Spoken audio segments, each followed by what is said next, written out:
Hey everybody, thank you so much for joining me today on the My Bourbon Journey Whiskey Review channel. So today we're diving into a company or distillery that's local for me, Driftless Glen Distilling. The twist on this was picked by a company, Don's Liquor and Wines, basically a liquor store out in California. So they picked it here, went all the way back to California, shipped it back here for me to try. So this was one I wanted to get my hands on, and I had not tried anything from Driftless Glen with this kind of proof on it, 125 proof. So let's get into a little bit of the information regarding this one. So again, Driftless Glen Distillery out of Baraboo, Wisconsin. This is gonna be their straight bourbon whiskey, single barrel. The proof on this, again, like I said before, was 125 proof or 62.5% ABV. Mash bill, 60% corn, 20% rye, 20% malted barley. So a slightly different mash bill than a lot of bourbons are, a little higher on the malted barley side. So age statement on this was 4 years, 6 months, or 54 months as it says on the bottle. And MSRP on this was right around $60. So why don't we go ahead and get into the review? So typically what I try to do is we'll go through the appearance, we'll nose it, taste it, and then get into really anything else having to do with the whiskey itself. So, all right, let's get into this one. So as you can see, color-wise, I mean, this is a really, really nice deep copper color. And again, here in Wisconsin, we get a lot of cold winters, really hot summers. So you do get a lot of that expansion and contraction, you know, in and out of the barrels that are allowing for, you know, these colors to kind of come out of, you know, these whiskeys. So again, this is really, really nice, you know, deep copper type of color. So, all right, more importantly, let's see how this one smells. Ooh, man, right away. So a little bit of heat right away, but a ton of cinnamon, a lot of nutmeg on this one, really nice. Really nice kind of like a cherry note that's there. Even some chocolate, like a baker's chocolate, or maybe a dark chocolate. There's a little bit of that kind of the bitterness you get from like a dark chocolate or a baker's chocolate. That oak really starts to kind of shine. It's a really nice, rich oak note to it. Great rye spice that's there. Oh man, even more of a, and there's some like almost like an espresso note on this as well. Some of that fresh vanilla starts to come through, like a fresh vanilla bean. Some of the caramel. So yeah, a lot of it up front was those kind of the bold, maybe either dark fruits, some of the cinnamons and nutmegs, some of the oak was up front. And then as I kind of continue to get through the nose, some of the sweetness really starts to come out in this one a little bit with the nice rich vanillas and the caramels. Even with the rye specifically on this, a bit of like a rye bread aspect to it. Even maybe a slight or a touch of smoke on this one.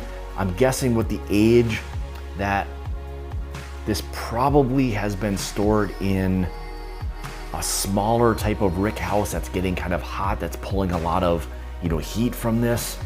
Probably a heavier char on this as well. To get that kind of color, I would say on something, you know, with maybe 4.5 years old, you know, there's some other things kind of going on in terms of how it's developing its color, and a lot of it has to do with the char factor, you know, and the heat that's applied to it as well. Oh man. Yeah, getting a little bit of that smokiness that's there, probably from a heavy char.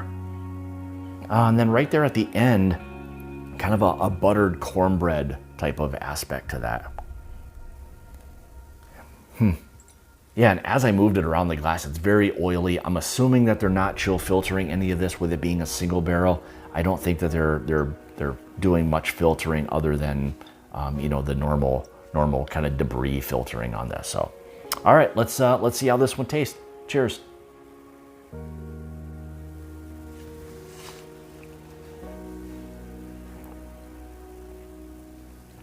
All right, so with it being 125 proof, first sip, I'm not gonna judge anything on that. Wanna get the palate a little bit more acclimated on this one. Kind of introduce some of the flavors. You don't wanna just like shock your palate right away or try to, make a determination on the overall profile of this based on that first sip. So let's give this another sip or two, and we'll see what this one has to offer.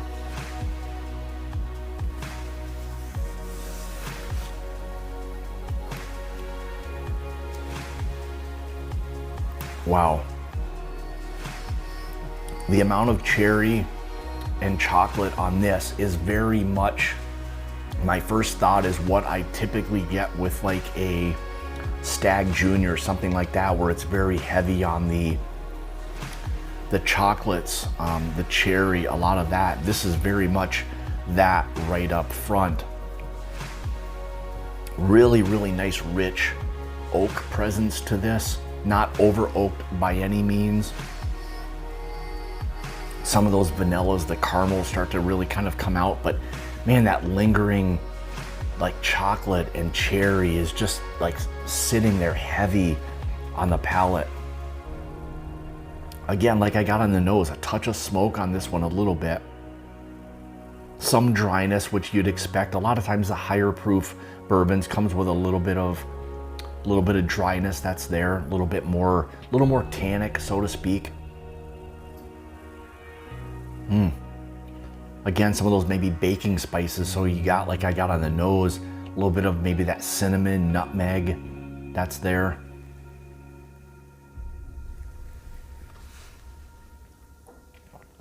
Really nice bourbon. I mean, it's, for again, where it's coming from and the age that it has on it, it's a very well-developed bourbon. I'm really, really happy I was able to get my hands on this just to see exactly what others are picking, what their profiles are.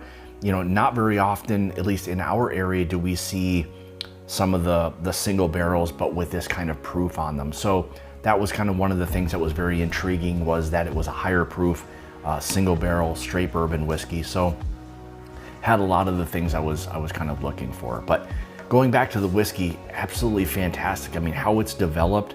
And again, prior to this, I let this sit out for probably about 15 or 20 minutes. I think this is one that if you do decide to pick it up, and I think they've got more at the store, and I'll double check, and if so, I'll put a link in the description below. So if it's something that you want to pick up, I know they do a lot of shipping to different states, so that will really help for you guys. So but again, it's a very well developed, full bodied, full flavored bourbon whiskey.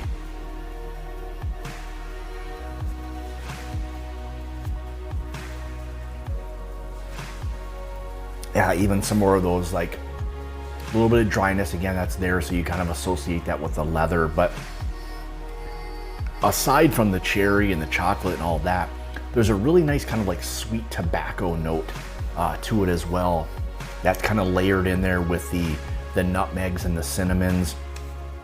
It's got a lot of really, really good things going for it. A lot of those baking spices are there.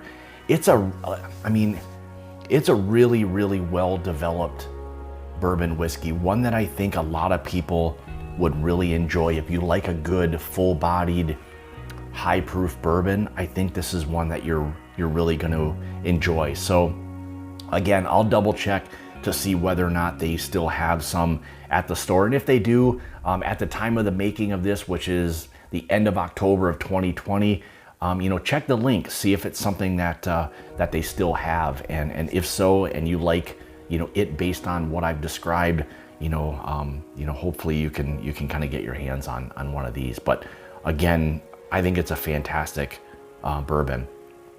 If we go to the finish part of it, the finish is super long, and again, those lingering cherry chocolate, it stayed there from the very beginning all the way through. That cherry chocolate, maybe even like a slight espresso note. That rich oak is there. Some of the leathers, that sweet tobacco is there.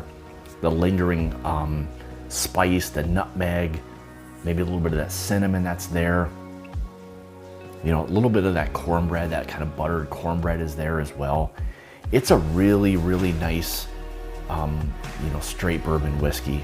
And again, everything doesn't always have to come from, Kentucky, MGP in Indiana. There are some absolutely great distilleries out there. And again, with Driftless Glen being kind of in my backyard, I'm very familiar with what it is that they're doing. And the passion that they have for everything going on there, it's really, really starting to translate into their bourbons. They're doing an absolutely, fantastic job over there. I know Max and the guys that are producing these things, they're very passionate about what they do. And again, it's kind of translated, over into this. And everybody over at Don's Liquors and Wines who had anything to do with picking this, you guys did an absolutely fantastic job. So with that being said, if for some reason someone has had this, leave a comment below, or even outside of this pick,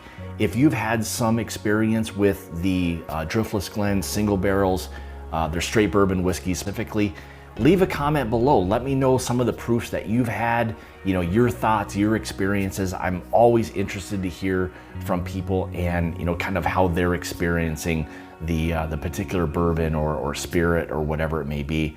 It's always something I'm interested to hear about and hear from you guys. So again, with that being said, so if you want to help or if you want to follow the channel, you can like, subscribe, all of that kind of stuff. Appreciate all of the support.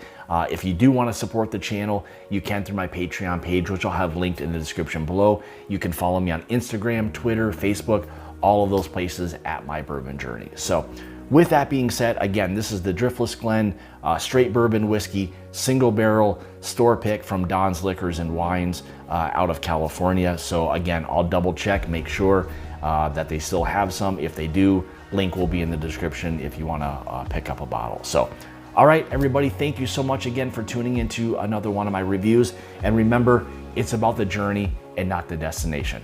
Cheers.